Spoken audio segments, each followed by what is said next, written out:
샤바샬롬. 샤바샬롬. 이제 설날도 지나고 이렇게 이제 한 주 후면은 또 보름달이 정월 보름달입니다.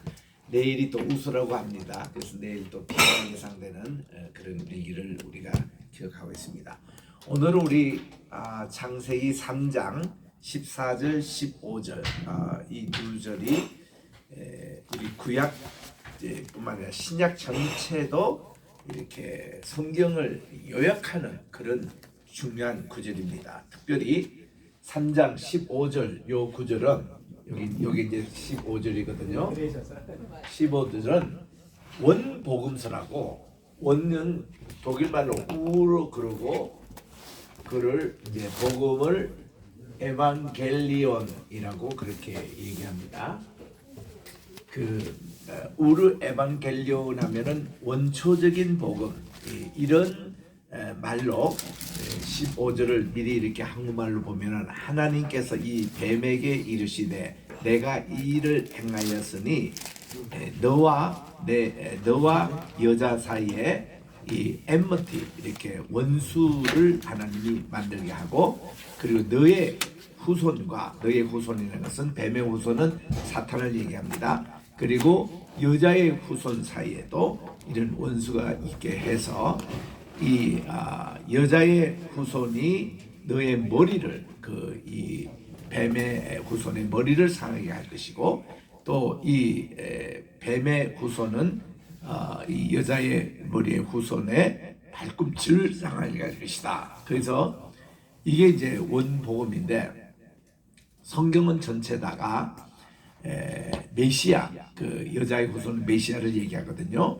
메시아가 이 사탄의 머리를 분쇄하는 그 역사입니다. 그리고 이 뱀의 후손은, 여자의 후손이 메시아의 발꿈치 정도를 상하게 할 것이다. 이것이 십자가의 고난, 이런 것을 예고를 하는 말씀이에요. 그래서 이 15절이 전체 성경의 주제를 요약하고 있는 그런 위대한 절입니다. 지금 우리는 창세기 3장을 공부하고 있는데, 창세기 3장에 보면은 1절부터 5절에 보면은 뱀의 유혹이에요. 뱀이 지금 유혹을 합니다. 근데 이 유혹이 뱀의 5가지 거짓말이에요. 뱀의 5가지 그 거짓말을 분석하면은 오늘도 그 수법이 그대로 이렇게 이뤄내려는 5가지 거짓말이 뭡니까? 첫째는 하나님이 정말 이 동산의 모든 나무를 따먹지 말라더냐, 그 거꾸로거든요. 그런데 이런 거짓말 합니다. 두 번째는 자네들이 이거를 먹을 때에 이 죽지 않을 것이다. 절대 죽지 않을 것이다. 세 번째 거짓말은 이거를 따먹으면 여러분들 눈이 밝아진다. 네 번째는 하나님처럼 된다. 이게 이제 가장 핵심적이에요. 인간이 하나님과 같이 된다. 이게 이제 뉴에이지 사상인데, 요거 이제 얘기하고, 마지막 5번째 거짓말이 너희들이 이것을 따먹어서 눈이 밝아져 가지고 하나님처럼 선과 악을 구분할 수 있을 것이다 하고 5가지 거짓말을 딱 합니다. 그래서 이런 거짓말이 오늘도 계속 이 진행형이에요. 이 사탄은 이 세계가 멸망되기 전까지 이런 5가지 거짓말로 계속 인간을 유혹하는데, 우리가 이것을 딱 인식하면은 우리는 이 사탄에게 속지 않는, 거짓말에 당하지 않는 그런 것을 우리가 원리를 보게 됩니다. 그 다음부터 이제 6절부터 아담과 하와가 실질적으로 이거를 따먹습니다. 따먹어가지고 그들이 이제 죄를 짓는 거죠. 이 죄의 가장 핵심은 불순종이에요. 불순종의 결과가 교만을 낳습니다. 교만이 하나님처럼 된다는 거예요.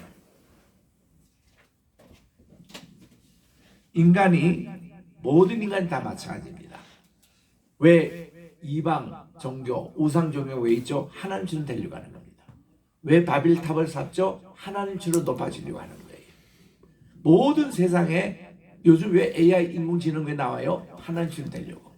모든 게 이게 다 여기서 이게 뿌리가 있습니다. 이 교만 때문에 인간이 하나님 흉내 내는 거예요. 하나님처럼 되려고 하는 그런 것으로 그들이 죄를 짓는데 따먹지 말라 하면 따먹지 말아야 되는데 이거를 따먹고 맙니다. 그랬더니 이제 하나님께서 인간에게 회개의 기회를 주시는 겁니다. 아담아, 내가 어디 있느냐? 그래서 아담이 제가 이거 정말 하나님 따먹지 말라 따먹어서 제가 이렇게 참 숨어 있습니다. 이거를 솔직히 자기의 것으로 생각하고 있는데 하나님이 왜 너가 이렇게 따먹느냐? 내가 먹지 말라는 거. 그러니까 하나님 당신이 재워주신 그 여자가 내게 줌으로 내가 먹었습니다. 자기 얘기는 하나도 안 합니다. 그리고 하나님이 여자에게 얘기합니다. 너는 왜 이렇게 했느냐 했더니 하나님이 만들어주신 그 뱀이 내게 먹으라고 해서 주었습니다. 그것도 여자가 자기가 잘못했다고 얘기를 안 합니다. 두 번의 회개 기회를 여기서 놓치는 겁니다. 하나님은 죄를 지은 인간에게 회개를 요구를 하셨지만 이들이 다 그렇게 합니다. 그랬더니 이제 오늘 읽는 14장과 15장에서는요 뱀에게는 이렇게 안 하십니다. 야, 뱀 너 왜 그랬느냐 묻지 않으세요. 이유는 뭐예요? 하나님은 뱀은 아예 대화의 상대가 안 됩니다. 아예 이렇게 묻고 답하는 지금 하와가 가장 뱀에게 실수한 게 뭔가니 뱀을 대화의 상도로 만들었다는 겁니다. 소위 인간이 만물의 영장이 하나님의 형상과 모양을 창조하는 인간이 뱀에게 그런 유혹하면 야단치고 꾸짖고 그렇게 처벌하고 이런 존재로 하나님이 세워주셨는데 뱀의 그 대화를 들었다는 거예요, 인간이. 그래서 아예 하나님은 지금 여기 14시죠. 오늘 읽은 대로 뱀에게는 뱀아 너 왜 이러냐 이런 말씀이 아니고 아예 하나님이 저주부터 내립니다. 이 심판부터 내리는 거예요.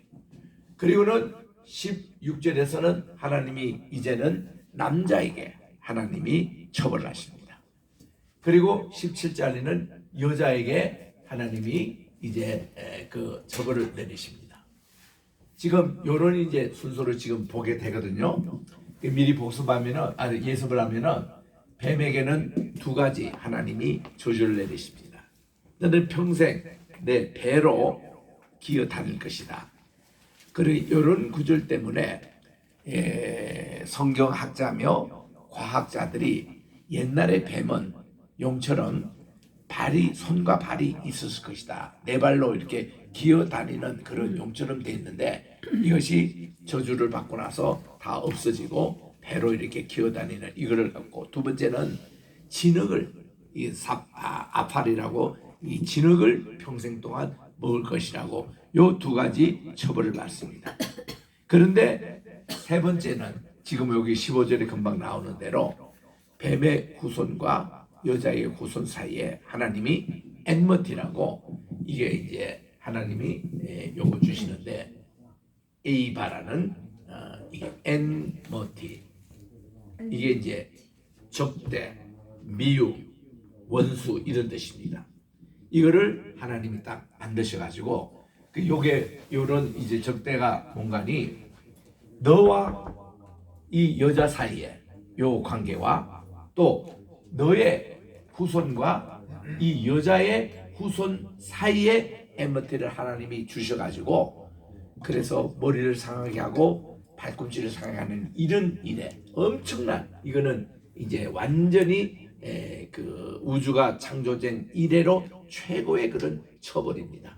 이거를 뱀에게 이제 선언하는 거예요. 그래서 그때부터 이렇게 어둠의 영과 빛의 아들의 싸움이 시작이 되고 또 이렇게 하나님이 악인과 또 선인, 의인의 그런 삶이 이렇게 되고 오늘날 이 온갖 혼란스러운 세상이 시작된 원인이 여기에 있는 거예요. 3장 11절. 그래서 이거 하나만 잘 학습하면 성경의 주제가 여기 다 나옵니다. 예수님의 십자가와 부활의 그런 사상. 그걸 우리가 에반겔리온 이게 독일 말로 복음이라거든요. 독일 말로 이거를 우르는 원초적인 복음이라는 뜻입니다. 복음의 원초적인 복음이 3장 15절에 있다고 모든 우리 개혁 신학자들 다 얘기합니다. 그래서 오늘 그 성경의 주제를 공부하는 시간입니다. 자, 처음부터 우리 한번 따라 읽읍시다. 바이오메르 아도나이 엘로힘 에트 한나카시 나카시 요거를 하로 읽어야 됩니다. 강조하면서 또한 키 아시타 조트 아루르 아타 미콜 하베헤마 무베콜 카야트 핫사데 알그콘카 요거 잘 보세요. 이거는 이제 감마입니다. 요게 이제 벌써 컨은 이게 H에 아주 강한 거예요. 자, 르콩카. 예, 여기 이제 배로 이게 배입니다. 그리고 텔레크. 네 아파르. 토칼. 콜 요메이. 하이이카. 예, 요게 이제 14절입니다. 제가 이거를 일단 해석하고 다시 한번 읽고 설명하도록 하겠습니다. 바이오메르 야도나이는 아도나이 엘로임 여호와 하나님께서 말씀하시기를 이렇게 나오는데요. 하나님이 말씀하시기를 하고 성경은 처음에 그렇게 시작합니다. 창세기 1장 3절에 그러니까 하나님이 말씀하시길 때는 바이오메르 엘로힘하고 엘로힘만 나와요. 엘로힘. 그런데 여기 지금 3장에 보니까 여호와 하나님에서 이 엘로힘의 아도나이 이게 더 붙습니다. 우리 1장 3절에 있는 하나님이 말씀하시길 하나님 말씀하시 계속 우리 창세기 1장에 바이오메르 엘로힘이 10번 그렇게 나오는데 하나님이 가라사 때 여기는 이제 여호와 하나님이 가라사 때 이렇게 나옵니다. 우리 여기 11절에도 나왔잖아요. 하나님이 여호와 하나님으로 이렇게 더 하나 붙습니다. 이거는 왜냐하면은 그냥 엘로힘 하면은 일반적인 통칭 하나님이에요. 다른 종교에서도 하나님 다 있습니다. 그들의 신이 있습니다.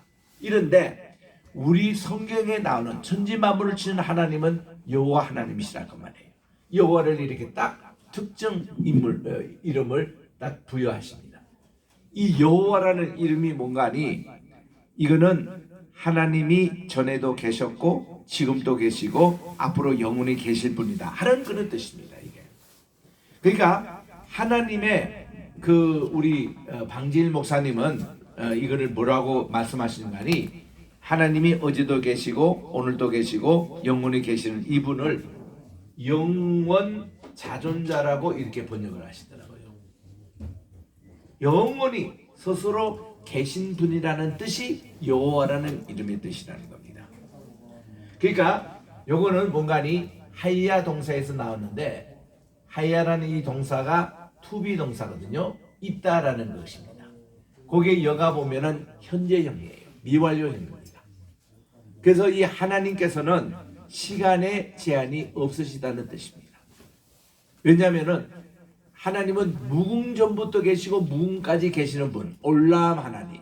이게 무궁하신 하나님이에요. 그리고 우리가 영원하신 하나님이라고 흔히 번역하는데 영원이란 말과 올람이라는 것이 틀립니다. 히브리 개념에서는. 영원이라는 이 단어는 우리가 많이 쓰는데 요거는 헬라적인 용어예요. 헬라적인 용어로 이터널의 그 용어입니다. 이터널티. 영원이란 말, 이터널 이런 말인데 이터널이라는 뜻이 뭔가니 헬라 철학에서는요. 인간의 시간을 여기에 무한대 늘리고 여기에 무한대 열리는 요 시간을 이터널이라고 그래요. 요게 헬라적인 시간이에요. 인간의 세상 여기에 이거 무궁영통하고 이거 영원하는 이거를 영원이라고 합니다. 그런데 히브리적인 시간은 뭔가니요. 인간의 시간을 아무리 연장해도 이거는 창조 시간이에요. 이건 피조 시간입니다. 하나님의 시간은 뭔가니 이거는 다른 차원의 시간이 있다는 거예요. 이게 올람이에요. 이게 올람이에요. 무궁이라는 말입니다. 그래서 우리는 흔히 헬라 철학 용어에 많이 익숙해 있기 때문에 영혼이라는 단어를 그동안 많이 썼습니다. 주기도문 맨 끝에 보면은 나라와 권세와 영광이 있습니다 하고 영원토록, 이 영혼이란 말을 많이 씁니다. 그런데 본래 거기 히브리 용법에는 무궁토록 이렇게 되어 있는 거예요. 그래서 웨스트민스터 신앙 고백에서 하나님이 누구냐고 질문할 때의 답변이 하나님은 무궁이시다. 이게 첫 번째 대답이에요. 하나님의 시간 이거 없는 겁니다. 하나님, 우리 인간이 아무리 시간을 강조해도 인간의 시간 피조물 시간뿐인데 하나님의 시간인 것은 이거는 차원이 다른 그런 무궁의 시간이라는 겁니다. 이거 어디서 나오죠? 이게 전도서 5장 2절에 나와요.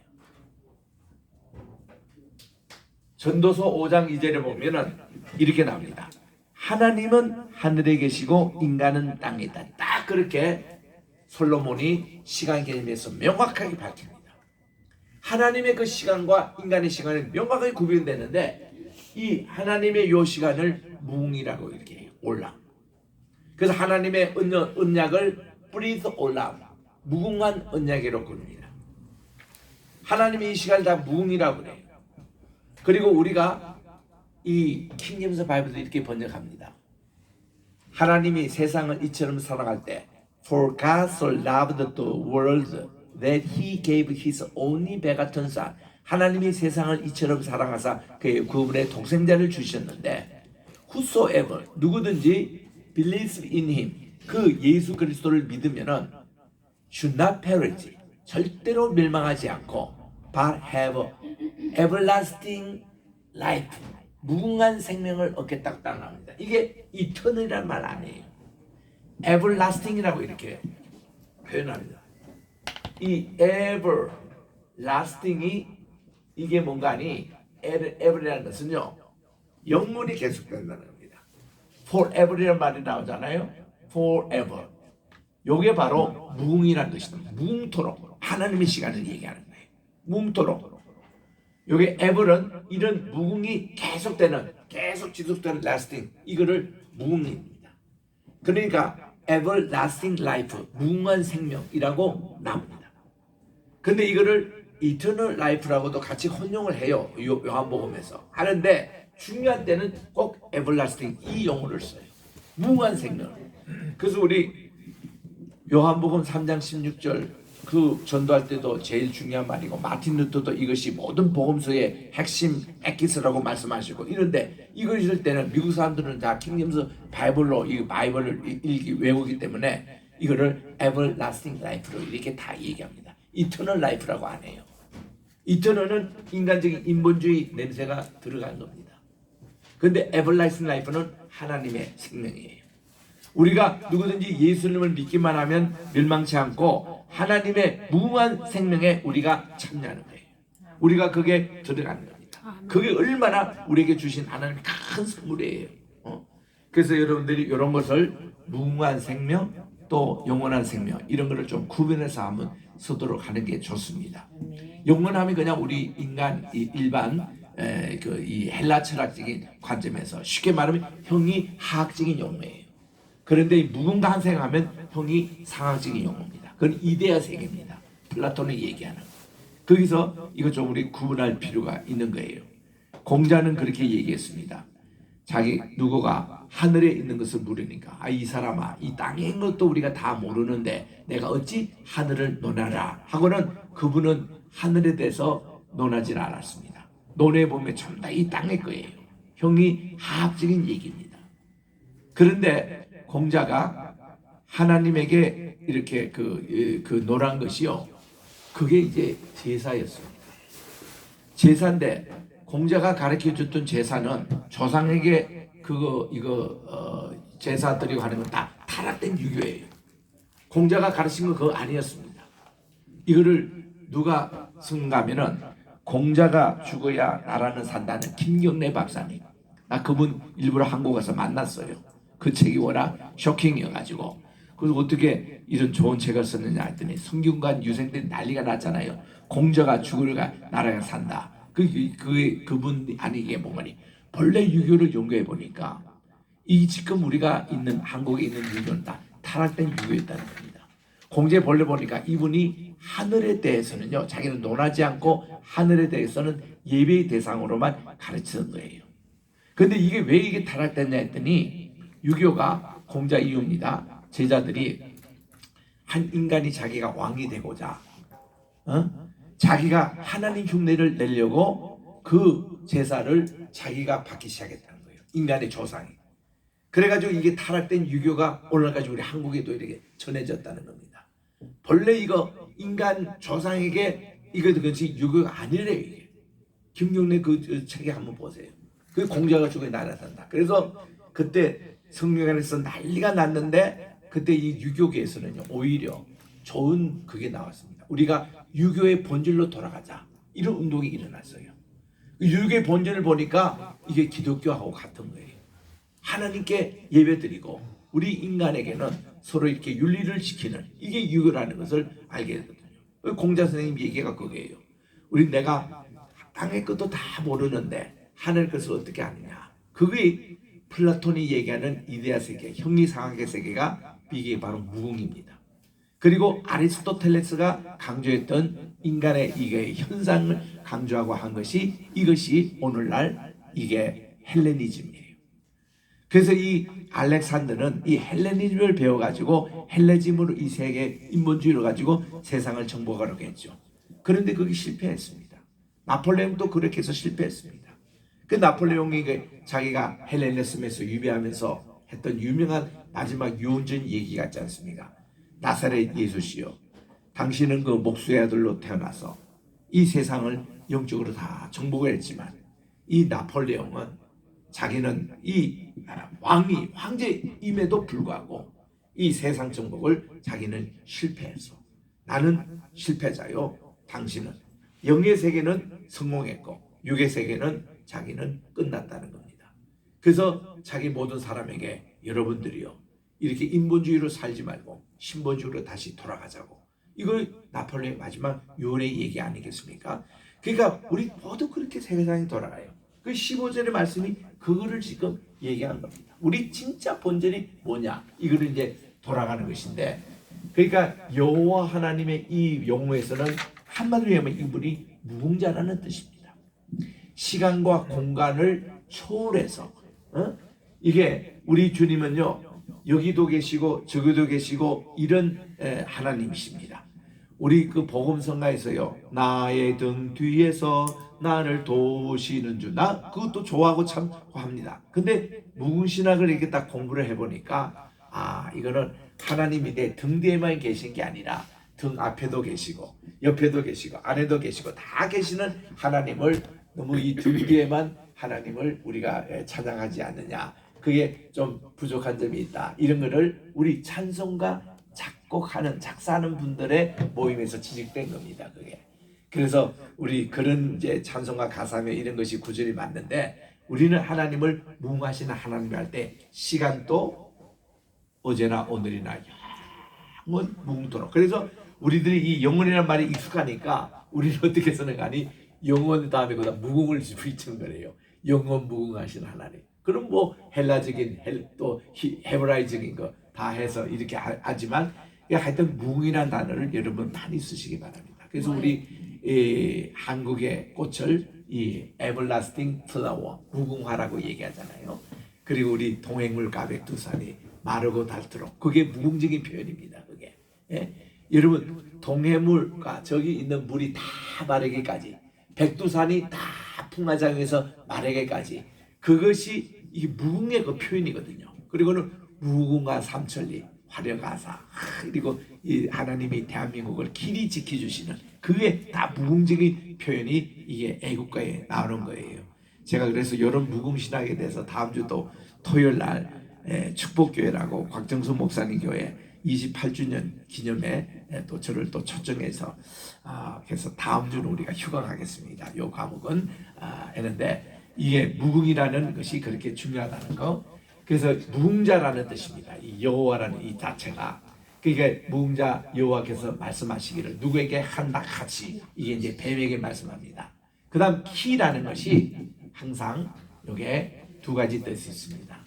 관계 대명사인 대신하는 뜻도 있지만 그 다음은 두 번째 것이 왜냐하면 이런 뜻입니다. 왜냐하면 여러분 아까도 우리 주기도문을 외우시는데 쭉 매 끝나고 마지막에 대개 나라와 권세와 영광이 합니다. 이때 대개가 있거든요. 요게 성령 부분입니다. 요게 히브리 헬라어에서 호티라고 합니다. 호티 요거 티라는 요거와 같은 것인데 헬라 말로 호티가 반드시거든요. 근데 우리 한국인은 이걸 빼먹습니다. 대개. 우리도 우리 했거든요. 다 대개 나라와 권세가 다 했는데 찬송가 고행에서는요 전혀 성경적이고 헬라 히브리적인 원어 개념을 무시해버리고 지멋대로 뺐다, 뒤집어냈다, 마음고로 이렇기 때문에 한국교회 참 혼란스러워요. 본래 성신인데 그것도 갑자기 성령으로 바꾸고 아무 설명도 없이. 그 우리는 다 옛날에 성신이 오셨네 이렇게 다 불렀는데 갑자기 또 성령이 이러니까 이상하거든요. 근데 이 성령이라는 이 용어는요 성부, 성자, 성령이 가지고 있는 그 영어를 다 성령이라고 그래요.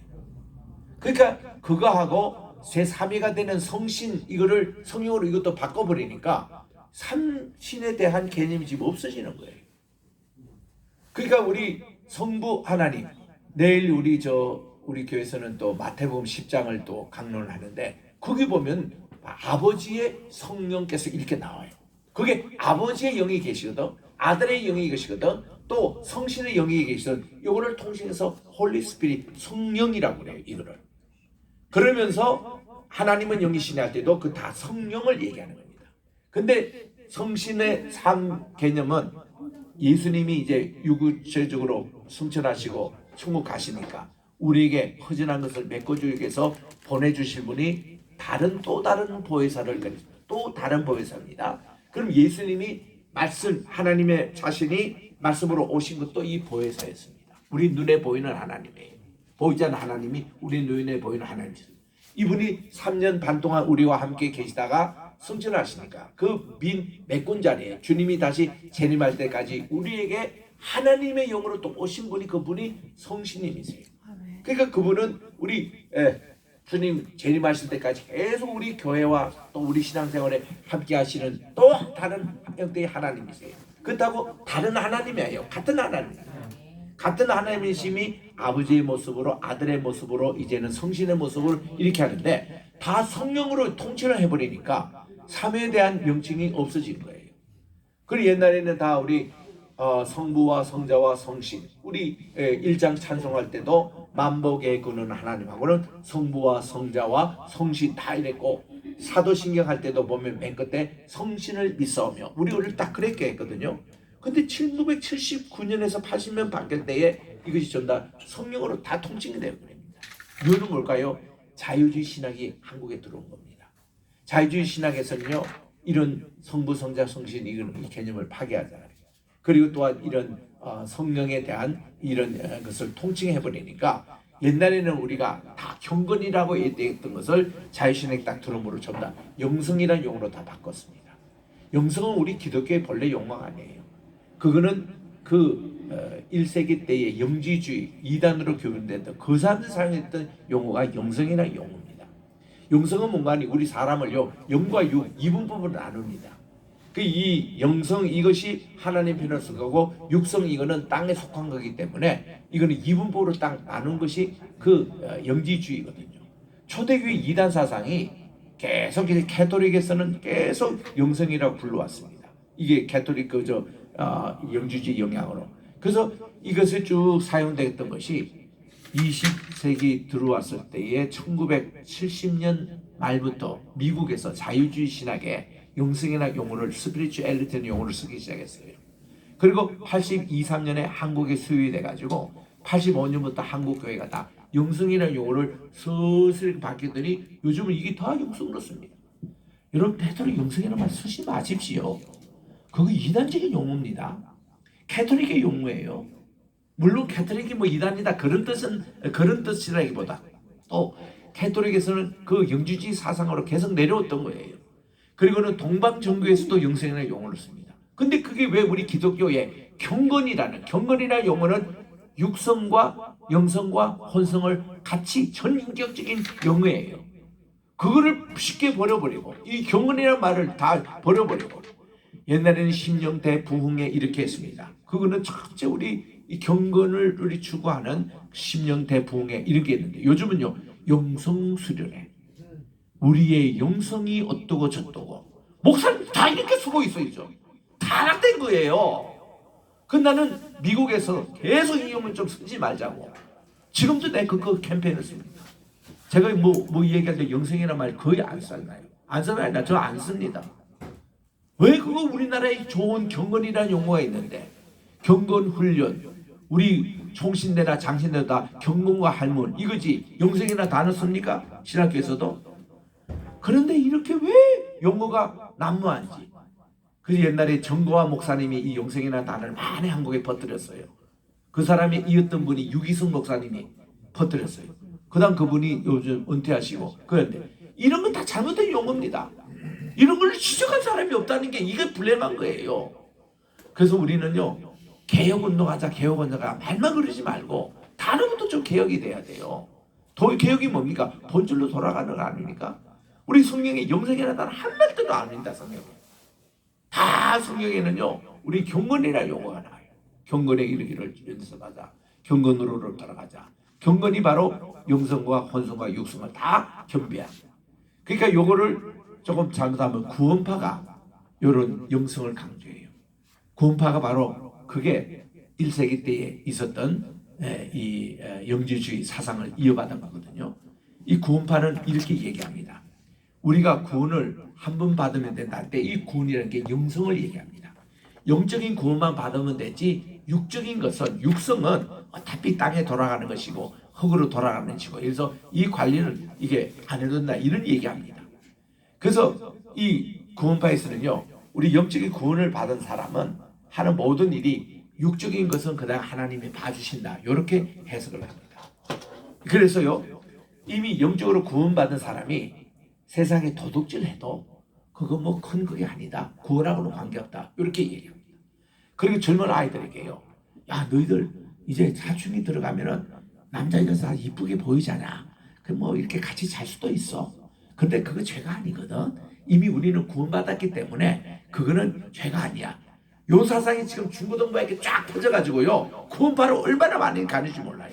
한국 지금 구원론 자체가 이게 다 지금 구원파적인 그걸로 빠졌습니다. 지금.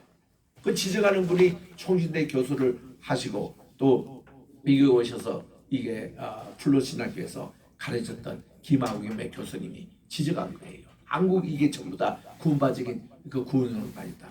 근데 그 구원파하면 몰라요 사람들이.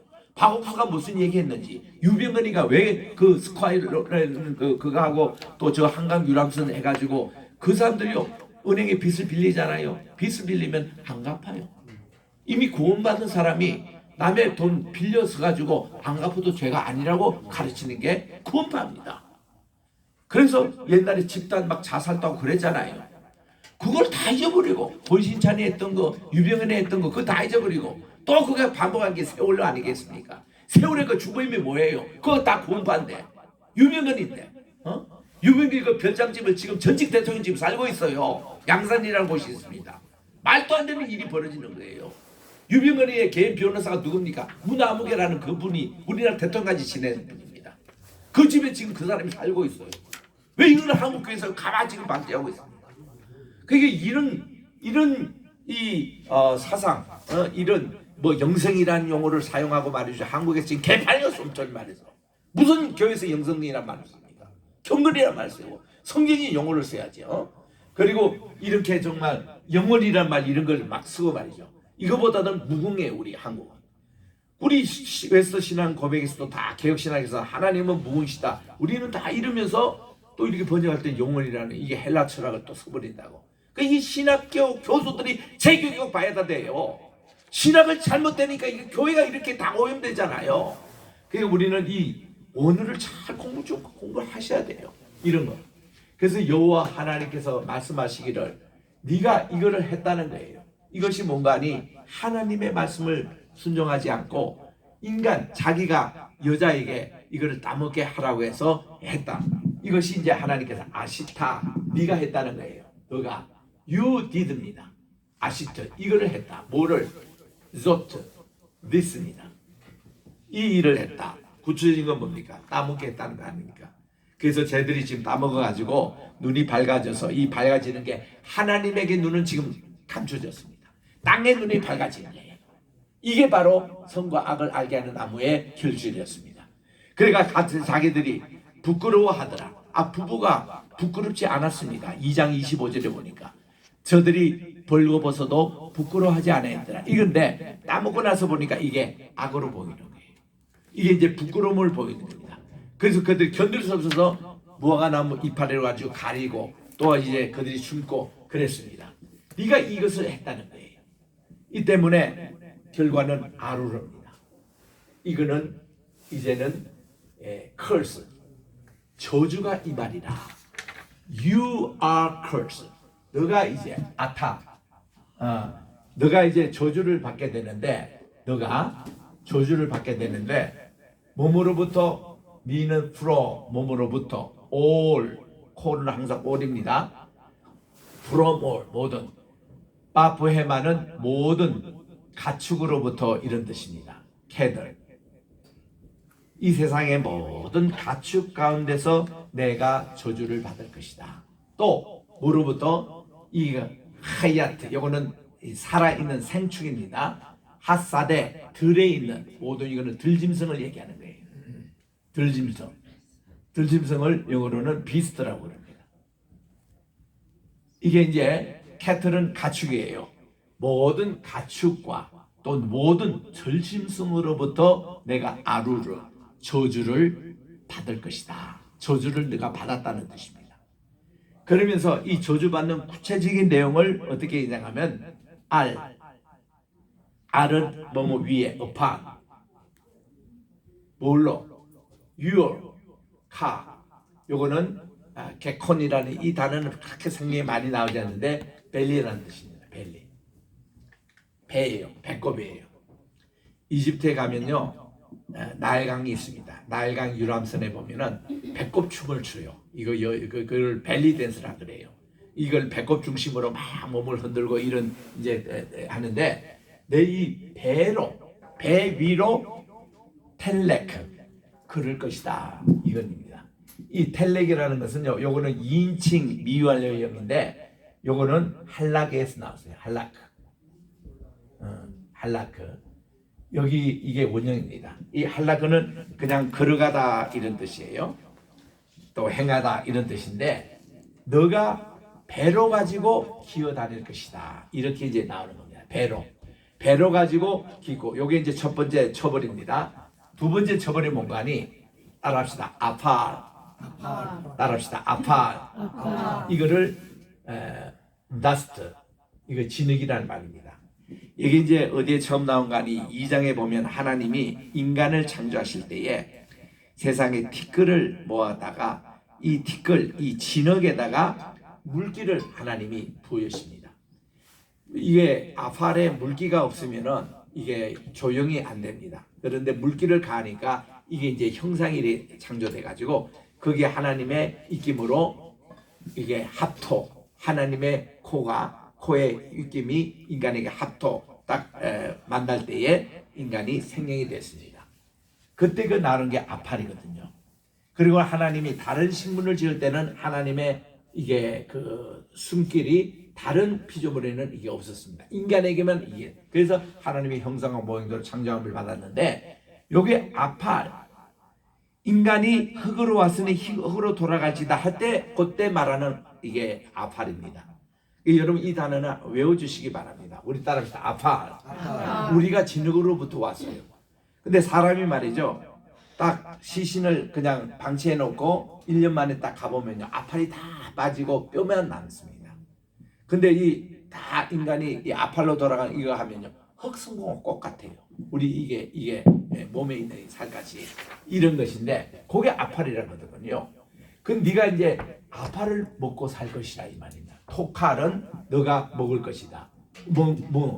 콜 여메이, 이거는 모든 일생 동안, 여메이는 지금 살아있는 동안에 카이에카, 너의 이게 카이에카입니다. 너가 지금 생명이 살아있는 온 동안에는 이 아파를 먹게 될 것이다. 너의 그 먹는 음식은 이거라는 겁니다. 쉽게 말하면 인간이 썩어가지고 다시 흙으로 돌아가는 그 썩은 것만 먹고 살 것이다 이 말이에요. 그 뱀은 이거 참 이거 안 좋은 겁니다. 뱀은 평생에 이렇게 배로 이렇게 다녀야 되고요. 뱀이 먹는 것은 인간이 죽은 시체에 나온 그 아파를 먹고 사는 지저분한 동물이에요. 근데 이 뱀이 뭐 좋다고 이거를 잡아먹고 말이죠. 뱀탕 끓여 먹고 남자들 정력에 좋다면 별거 다 먹거든요. 그거는요. 이 구조를 알고서는 절대로 먹으면 안 돼요. 방울뱀이 좋다고 남미에 갔더니 거기에 있는 선교사가 잡아가지고 우리 부부도 끓여서 먹는다는데 우리는 절대로 안 먹었습니다. 뱀이 그거 그 성경에서 그다 용의 그 사탄의 그런 이미지인데 왜 그걸 먹냐? 그걸 또 먹는 우리 선배가 계셨어요. 그래 방울뱀 가면 거기 가면 죽주로 먹습니다.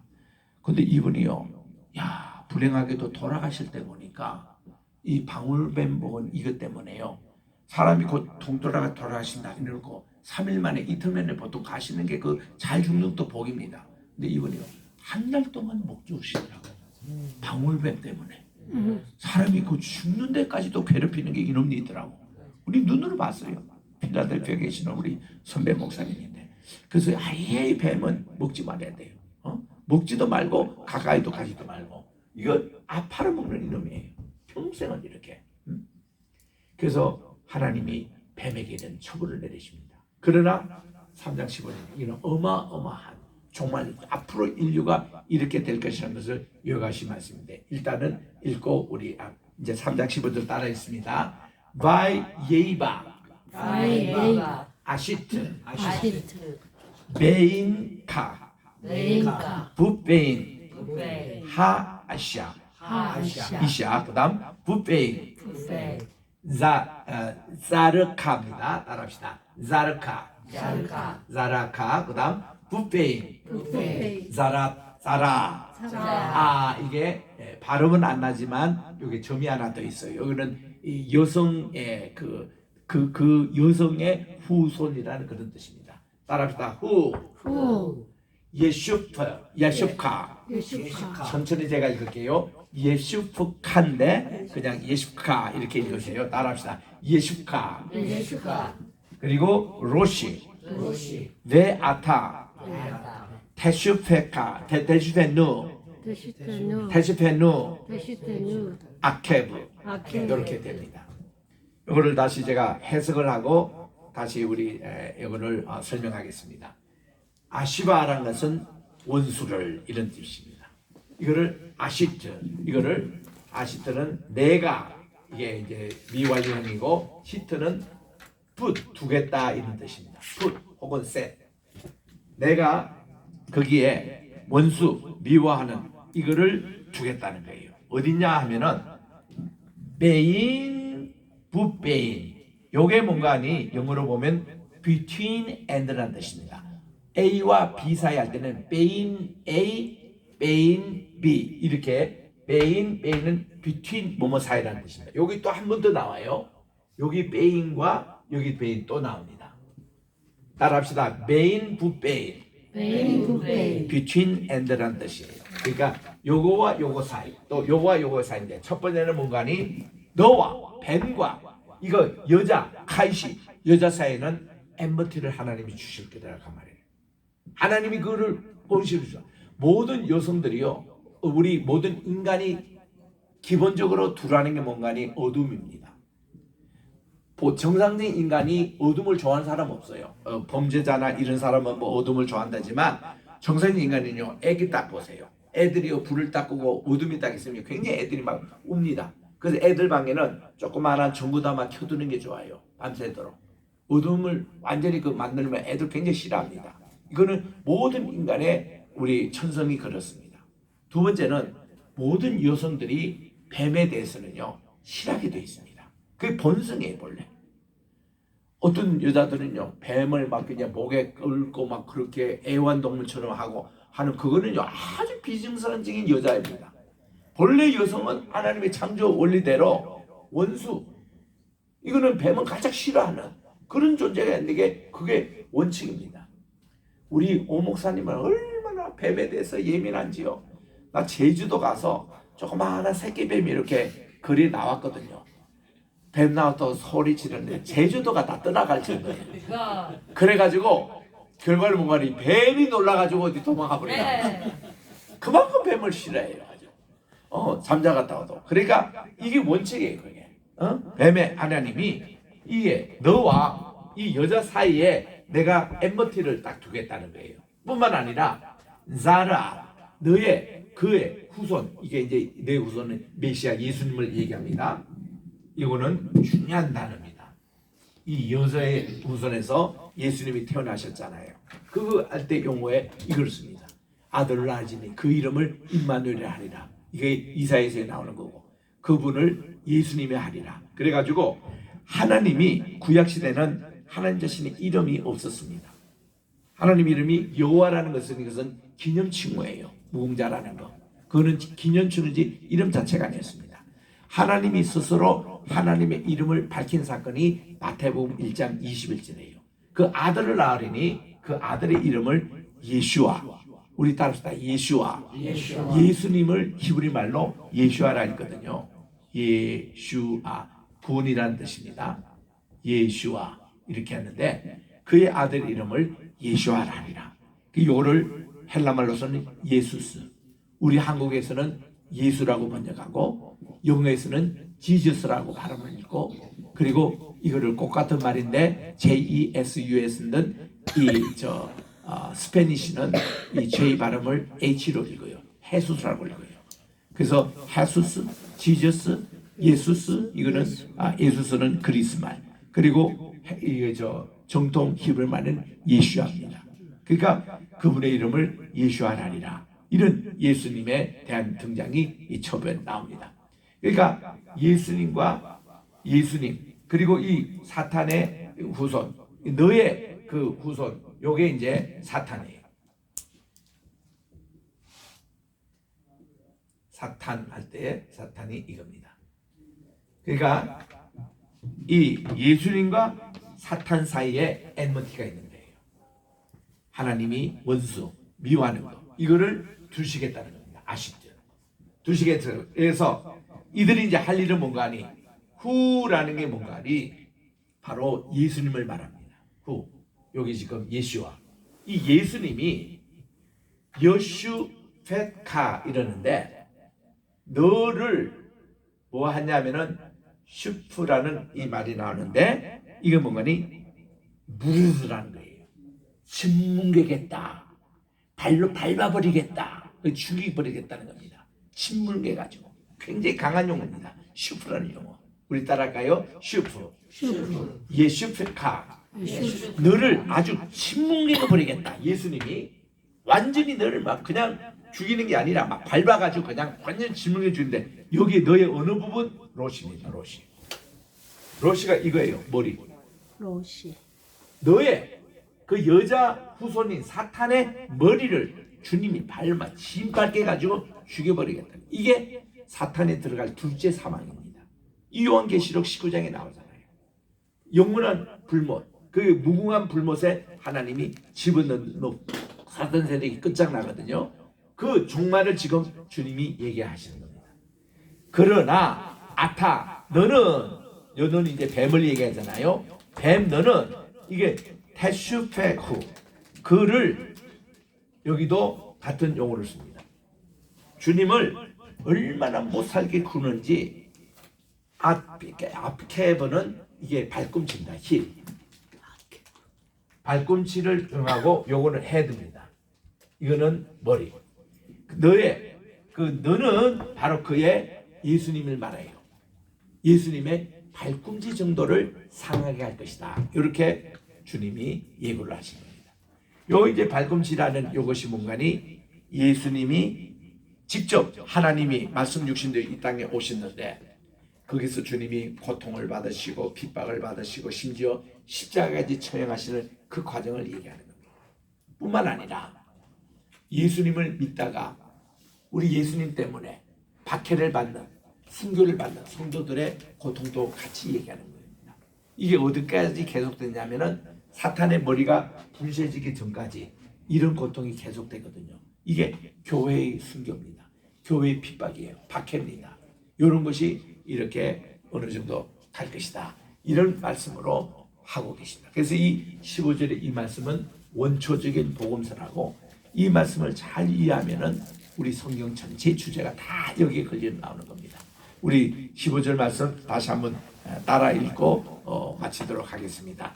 왜 에이바 아시트 베인카 붓베인 하이샤 붓베인 자르아카 붓베인 자르아 후 유슈프카 유슈프카입니다. 푸카 유슈프카 그다음 로시 테아타 테슈프카 테슈프카 아니고 테시프누입니다. 아닙니다. 테시프누 아케브 이렇게 됩니다. 그래서 이거를 제가 전체를 다시 읽으면 바요메르 아도나이 엘로힘 엘 하나카시 키 아시타 조트 아루르 아타 미콜 하 베헤마 부콜 카야트 카트 하샤데 알 게콘카 텔레크 와 아파르 토칼 콜 유메이 카이카 네 에이바 아시트 베인카 부페인 하이샤 부페인 자라카 부페인 자라 후 유슈카 로시 ve 아타 테슈카 테슈겐누 아케브 이렇게 해서 이 15절까지 오늘 했습니다. 그럼 오늘 이 두 절이 굉장히 성경 전체를 요약하고 있는 중요한 용어라는 것, 이런 내용이 오늘도 지금 계속 진행이 되고 있다는 것을 기억하면서 오늘 마치도록 하겠습니다. 기도하겠습니다. 하나님의 은혜와 사랑을 감사합니다. 오늘은 이렇게 저희들이 성경에서도 가장 중요한 창세기 3장 14절 15절에 하나님이 이 세상을 어지럽고 이렇게 혼란스럽게 하는 사탄의 운명에 대해서 주님이 미리 예언하시고 또 이런 내용들을 우리 예수님 오심으로 실현됨으로 정말 하나님의 원초적인 복음이 됐습니다. 이 내용들 이 요한복음 3장 16절과 창세기 3장 15절 이 원초적인 복음을 잘 저희들이 이해를 하면서 오늘 또 이 세상에 어떻게 우리가 신앙생활을 해야 되고 어떻게 전도를 해야 되고 어떻게 교회 생활을 해야 되는 원리를 우리들이 배웠사오니 이것을 잘 실천할 수 있는 우리 한 사람 한 사람 되게 도와주시고 예수님 이름으로 기도합니다. 아멘. 고맙습니다. 토다라바.